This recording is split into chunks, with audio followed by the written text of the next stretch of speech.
Hai guys, kembali lagi dengan saya Maria Losarina Stompul, NPM C1C0195157. Baik, di sini saya akan menjelaskan materi bab 4, yaitu tentang konsolidasi dengan akuisisi melebihi nilai tercatat ekuitas.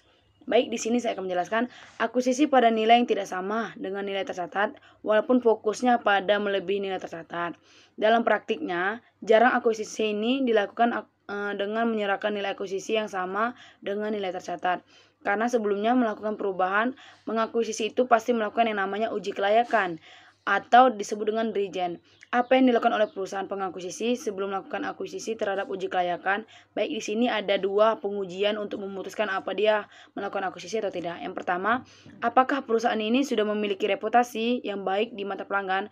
Kalau iya, sudah memiliki perusahaan ini, maka pelanggan yang setia akan menjadi anak perusahaan dan akan memberikan keuntungan bagi perusahaan pencipta bagi tambahan penghasilan diperoleh perusahaan pengakuisisi. Yang kedua yaitu reputasi manajemen yang bagus, sehingga perusahaan yang akan diakuisisi akan dikelola manajemennya yang solid atau bagus, maka ada kemungkinan perusahaan-perusahaan pengakuisisi akan memberikan atau membayar atau mengeluarkan biaya pengakuisisi, memberikan imbalan kepada perusahaan yang diakuisisi itu lebih tinggi dibandingkan nilai tercatat.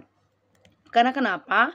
Potensial yang baik akan didapatkan ketika sudah mengakuisisi perusahaan tersebut. Maka kemungkinan perusahaan pengakuisisi mengakuisisi melebihi nilai tercatat. Kemudian untuk melakukan uji kelayakan, perusahaan pengakuisisi adalah menilai ini wajar dari aset atau liabilitas yang dilakukan perusahaan yang diakuisisi. Kemudian laporan keuangan konsolidasi proses ini hampir sama. Tapi bedanya di jurnal eliminasi ada muncul beberapa akun yang tidak ditemukan ketika bicara akuisisi pada nilai tercatat. Kemudian kita membuat jurnal eliminasi. Maka diferensial ini yang akan dibuat jurnal eliminasi ini maka akan dinolkan karena ia akan dialokasikan apakah ke aset atau liabilitas yang nilai wajarnya berbeda dengan nilai tercatat atau ke goodwill, atau keduanya. Kemudian mengenai aset teridentifikasi dan liabilitas yang diambil alih, cara memperhitungkan goodwill, bahwa goodwill diperhitungkan dengan membandingkan antara konsiderasi nilai wajar atau nilai akuisisi dibandingkan dengan nilai wajar dari aset yang diperoleh dan liabilitas yang diambil alih nilai wajarnya.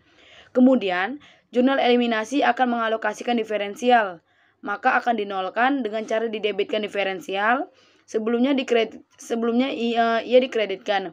Jurnal eliminasi kedua juga dinolkan diferensialnya karena dialokasikan ke tanah kepersediaan. Nilai wajar dari persediaan dan nilai wajar dari tanah itu lebih tinggi dibandingkan nilai tercatat atau nilai bukunya akan dicatat pada posisi debit. Kalau kasusnya ini nilai wajarnya persediaan dan nilai tercatatnya lebih rendah dibandingkan, maka pencatatan tanah dan persediaan di posisi kredit. Eliminasi memang menghapus beberapa akun, tapi pada saat dibuat jurnal bisa jadi untuk memunculkan bukan menghapuskan. Kalau persediaan dan tanah dicatat di posisi debit, itu nggak ada istilah tanah dan persediaan berkurang, justru bertambah karena mendapatkan alokasi pada nilai wajar melebihi nilai tercatat. Kemudian mengalokasikan ke persediaan berbeda-beda caranya. Karena kenapa? Ada keterangan, yaitu persediaan barang terjual di tahun ini atau tahun berikutnya. Itu juga mengalokasikan diferensial, tetapi menyesuaikan dengan kata atau data dalam neraca saldo persediaan yang kita alokasi. Ada bangunan dan peralatan ini tetap dialokasi, tetapi dibuat asumsi bahwa ada sisa umur manfaat dari bangunan dan peralatan, karena kalau aset yang ada tetap dan disusupkan, maka jumlah yang dialokasikan itu harus diperhitungkan per tahun selama sisi umur aset tersebut. Kemudian ada yang namanya konsolidasi pada periode setelah akuisisi. Untuk menyusun laporan keuangan konsolidasi setelah periode akuisisi sama informasinya, tetapi dikasih informasi tambahan karena sudah beraktivitas dalam satu periode, maka muncullah data tambahan. Berikutnya kasus atau khusus untuk persediaan atau aset dan identifikasi lain. Ini perkirakan akan terrealisasi dalam satu periode akuntansi. Maka saat dilakukan pengalokasian diferensial akhir tahun, aset tersebut diperkirakan tidak lagi memiliki perusahaan pada akhir tahun atau terrealisasi menjadi biaya karena diasumsikan sampai dengan akhir tahun yang akan persediaan tadi sudah dijual, maka didebitkan keterangan tersebut dan dimunculkan biaya yang yaitu beban pokok penjualan. Ketika menjual perusahaan atau persediaan sudah diakui adanya beban pokok penjualan, akan muncul lagi beban pokok penjualan pada posisi debit. Selain itu, aset-aset yang mengalami penyusutan, maka dibuat penyusutan tambahan atau pengurangan yang disebabkan oleh pengalokasian diferensial terhadap aset yang mengalami penyusutan, sehingga aset tersebut sepenuhnya disusutkan dan terjadi penurunan nilai wajar dari bangunan dan peralatan. Penurunan nilai wajar tersebut akan selama 12 tahun. Jadi pada saat untuk penyusutan nilai wajar bangunan dan peralatan itu selama 12 tahun kita lihat. Selanjutnya saya akan menjelaskan tentang penyusunan laporan keuangan konsolidasi untuk kasus akuisisi pada nilai-nilai tercatat. Baik, di sini pada posisi melebihi nilai tercatat, kasusnya sekarang adalah kepemilikan sebagian. Kasus ini adalah melebihi nilai tercatat. Jadi nilai akuisisi itu atau imbalan yang kita serahkan ketika kita mengakuisisi nilai tercatat, ekuitasnya kita ambil alih. Selanjutnya yaitu bagian entitas. Kenapa entitas harus dipindahkan atau dipisahkan? Karena dari berapa besar porsi ekuitasnya perusahaan anak tidak diakuisisi oleh entitas induk. Karena kenapa?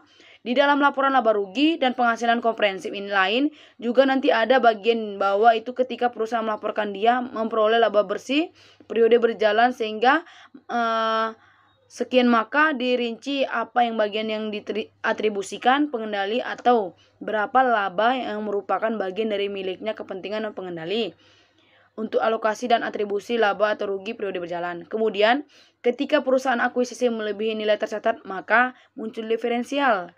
Cara menghitung diferensial yaitu ada berikut.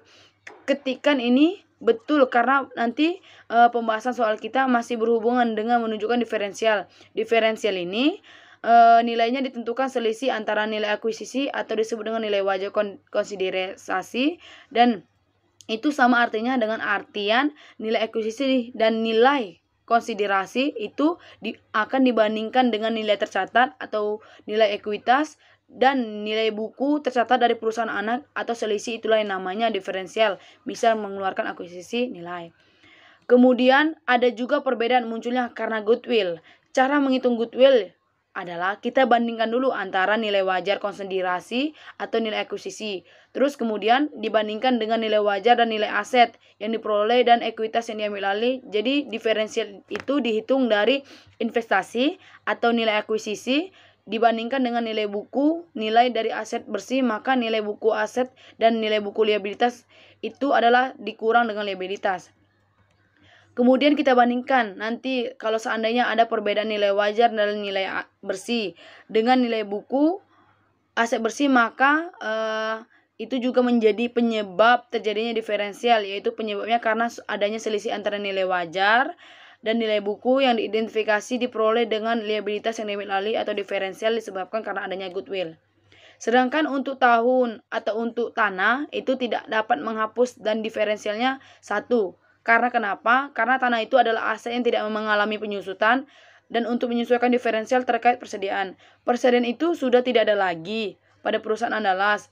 Maka PT Andalas membuat jurnal untuk menyesuaikan diferensial untuk mendapat bagian laba atas janji yang akan mengurangkan investasi yang akan mengurangi investasi. Selanjutnya, kenapa diferensial akan dicatat pada posisi debit? Kemudian alokasinya persediaan dicatat di debit melebihi dari nilai buku, waktu dan dalam pembukuan persediaan itu sudah tidak ada lagi dalam perusahaan, maka membuat jurnal untuk menyesuaikan diferensial dan mendapat bagian laba atas janji yang akan dikurangkan investasi dan akan mengurangi investasinya tersebut. Kenapa diferensial akan dicatat pada posisi kredit? Kemudian alokasinya persediaan dicatat di debit karena melebihi dari nilai bukunya pembukuan atau dalam catatan sebuah proses penyusunan laporan keuangan konsolidasi persediaannya masih di buku. Selanjutnya penghasilan dari investasi, tapi langkahnya tetap menentukan penghasilan investasi. Yang pertama adalah beberapa diferensialnya. Baik, itu saja penjelasan dari saya yaitu bab 4. Saya ucapkan terima kasih.